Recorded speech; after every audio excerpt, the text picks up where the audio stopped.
চিকিৎসকের আদেশে দেওঘরে এসেছিলাম বায়ু পরিবর্তনের জন্যে। প্রাচীর ঘেরা বাগানের মধ্যে একটা বড় বাড়িতে থাকি। রাত্রি ৩টে থেকে কাছে কোথাও একজন গলা ভাঙা একঘেয়ে সুরে ভজন শুরু করে। ঘুম ভেঙে যায়, দৌড় খুলে বারান্দায় এসে বসি। ধীরে ধীরে রাত্রি শেষ হয়ে আসে, পাখিদের আনাগোনা শুরু হয়। দেখতাম ওদের মধ্যে সবচেয়ে ভরে ওঠে দোয়েল। অন্ধকার শেষ না হতেই তাদের গান আরম্ভ হয়। তারপরে একটি দুটি করে আসতে থাকে বুলবুলি, শ্যামা, শালিক, টুনটুনি, পাশের বাড়ির আম গাছে, এ বাড়ির বকুল কুঞ্জে, পথের ধারের অশ্বত্থ গাছের মাথায়। সকলকে চোখে দেখতে পেতাম না, কিন্তু প্রতিদিন ডাক শোনার অভ্যাসে মনে হতো যেন ওদের প্রত্যেককেই চিনি। হলদে রঙের একজোড়া বেনে বউ পাখি একটু দেরি করে আসতো। প্রাচীরের ধারের ইউক্যালিপটাস গাছের সবচেয়ে উঁচু ডালটায় বসে তারা প্রত্যহ হাজিরা হেঁকে যেত। হঠাৎ কি জানি কেন দিন দুই এলো না, দেখে ব্যস্ত হয়ে উঠলাম। কেউ ধরলে না তো? এদেশে ব্যাধের অভাব নেই, পাখি চালান দেওয়াই তাদের ব্যবসা। কিন্তু ৩ দিনের দিন আবার দুটিকে ফিরে আসতে দেখে মনে হলো যেন সত্যিকার একটা ভাবনা ঘুচে গেল। এমনি করে সকাল কাটে। বিকালে গেটের বাইরে পথের ধারে এসে বসি।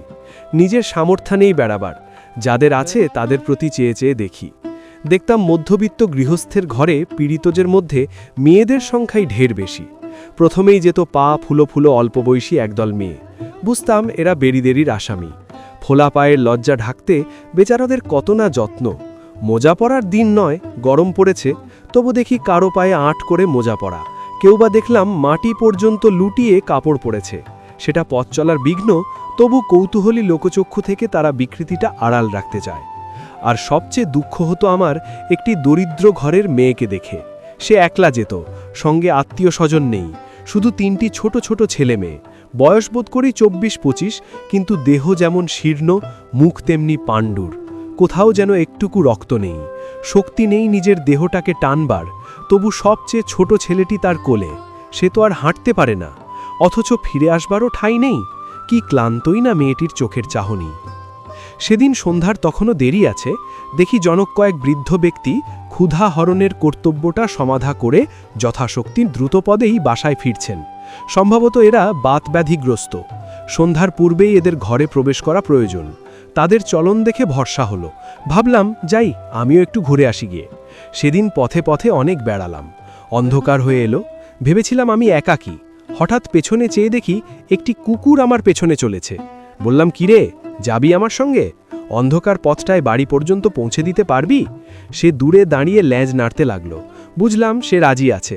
বললাম, তবে আয় আমার সঙ্গে। পথের ধারের একটা আলোতে দেখতে পেলাম কুকুরটার বয়স হয়েছে, কিন্তু যৌবনে একদিন শক্তি সামর্থ্য ছিল। তাকে অনেক কিছু প্রশ্ন করতে করতে বাড়ির সম্মুখে এসে পৌঁছলাম। গেট খুলে দিয়ে ডাকলাম, ভেতরে আয়, আজ তুই আমার অতিথি। সে বাইরে দাঁড়িয়ে ল্যাজ নাড়তে লাগলো। কিছুতে ভেতরে ঢোকার ভরসা পেল না। আলো নিয়ে চাকর এসে উপস্থিত হলো। গেট বন্ধ করে দিতে চাইল। বললাম, না, খোলাই থাক, যদি আসে ওকে খেতে দিস। ঘণ্টাখানেক পরে খোঁজ নিয়ে জানলাম সে আসেনি, কোথায় চলে গেছে। পরদিন সকালে বাইরে এসেই দেখি গেটের বাইরে দাঁড়িয়ে আমার সেই কালকের অতিথি। বললাম, কাল তোকে খেতে নেমন্তন্ন করলাম, এলিনে কেন?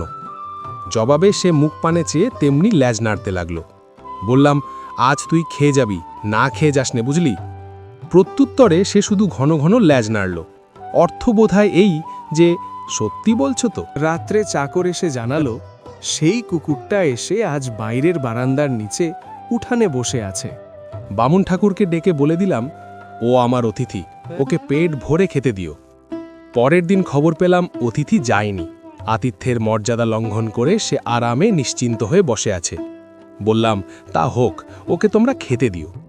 আমি জানতাম প্রত্যহ খাবার তো অনেক ফেলা যায়, এতে কারো আপত্তি হবে না। কিন্তু আপত্তি ছিল, এবং অত্যন্ত গুরুতর আপত্তি। আমাদের বাড়তি খাবারের যে প্রবল অংশীদার ছিল এ বাগানের মালিনী, এ আমি জানতাম না। তার বয়স কম, দেখতে ভালো এবং খাওয়া সম্বন্ধে নির্বিকার চিত্ত। চাকরদের দরদ তারপরেই বেশি। অতএব আমার অতিথি করে উপবাস। বিকালে পথের ধারে গিয়ে বসি, দেখি অতিথি আগে থেকেই বসে আছে ধুলোয়। বেড়াতে বার হলে সে হয় পথের সঙ্গী। জিজ্ঞাসা করি, হ্যাঁ অতিথি, আজ মাংস রান্নাটা কেমন হয়েছিল রে? হাড়গুলো চিবোতে লাগলো কেমন? সে জবাব দেয় ল্যাজ নেড়ে। মনে করি মাংসটা তাহলে ওর ভালোই লেগেছে।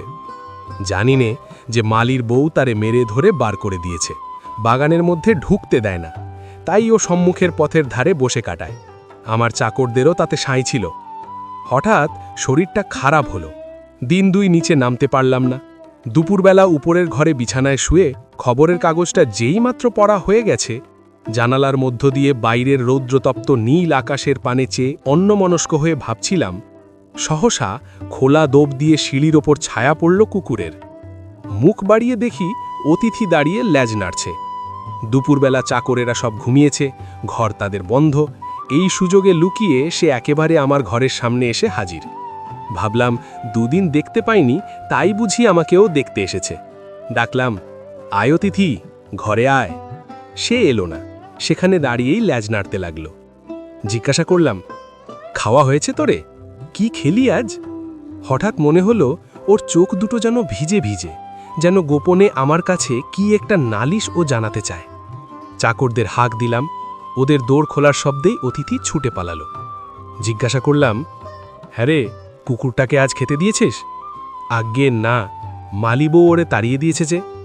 আজ তো অনেক খাবার বেঁচেছে, সেসব হলো কি? মালিবউ চেঁচে পুছে নিয়ে গেছে। আমার অতিথিকে ডেকে আনা হলো। আবার সে বারান্দার নিচে উঠানের ধুলোয় পরম নিশ্চিন্তে স্থান করে নিল। মালিবউয়ের ভয়টা তার গেছে। বেলা যায়, বিকাল হলে উপরের বারান্দা থেকে দেখি অতিথি এই দিকে চেয়ে প্রস্তুত হয়ে দাঁড়িয়ে। বেড়াতে যাবার সময় হলো যে। শরীর সারল না, দেওঘর থেকে বিদায় নেবার দিন এসে পড়ল। তবু দিন দুই দেরি করলাম নানা ছলে। আজ সকাল থেকে জিনিস বাঁধাবাঁধি শুরু হলো। দুপুরের ট্রেন। গেটের বাইরে সার সার গাড়ি এসে দাঁড়ালো, মালপত্র বোঝাই দেওয়া চলল। অতিথি মহাব্যস্ত, কুলিদের সঙ্গে ক্রমাগত ছুটোছুটি করে খবরদারি করতে লাগলো, কোথাও যেন কিছু খোয়া না যায়। তার উৎসাহই সবচেয়ে বেশি। একে একে গাড়িগুলো ছেড়ে দিলে আমার গাড়িটাও চলতে শুরু করল। স্টেশন দূরে নয়, সেখানে পৌঁছে নামতে গিয়ে দেখি অতিথি দাঁড়িয়ে। কিরে, এখানেও এসেছিল? সে ল্যাজ নেড়ে তার জবাব দিল, কি জানি মানে তার কি। টিকিট কেনা হলো, মালপত্র তোলা হলো, ট্রেন ছাড়তে আর 1 মিনিট দেরি।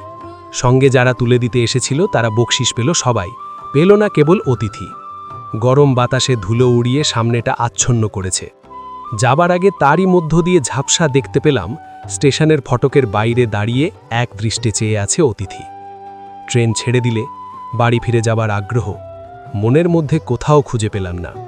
কেবলই মনে হতে লাগলো অতিথি আজ ফিরে গিয়ে দেখবে বাড়ির লোহার গেট বন্ধ, ঢুকবার জো নেই।